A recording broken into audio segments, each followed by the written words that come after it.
मेरा नाम हसीब है और मैं जो इमरान भाई हैं वो मेरे बहनोई हैं मेरे बड़े, और वो बच्ची जो है वो मेरी भांजी है मेरी।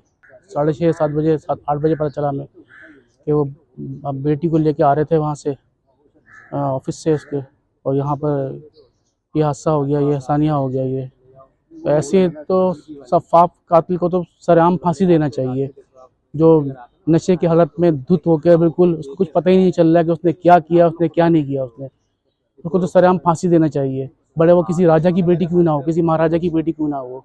एफआईआर हो गई है, दर्ज कर दी है उसकी, जो भी हो सकता है वो करेंगे। एफआईआर दर्ज करवाई है इमरान भाई के भाई ने, इम्तियाज़ भाई ने करवाई है। अब जैसा है कि वो आगे कार्रवाई चलेगी, देखिए जो होगा। हम तो आखिरी हद तक जाएंगे इसके लिए। हम तो चाहेंगे उनको सख्त से सख्त सज़ा मिले, उसको, उस खातून को सख्त से सज़ा मिले जिसने बिल्कुल अंधाधुन ये अंधों की तरह अपने सारे काम किया सारा ये।